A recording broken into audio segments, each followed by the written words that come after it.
You ask Tiger to solve.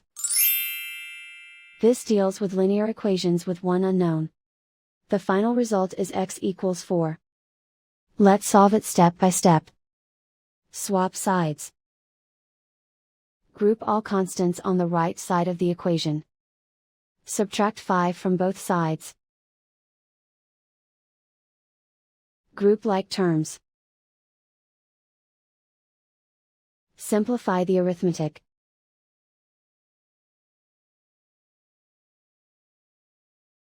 Isolate the x. Divide both sides by -3. Cancel out the negatives. Simplify the fraction. Cancel out the negatives. Find the greatest common factor of the numerator and denominator. Factor out and cancel the greatest common factor.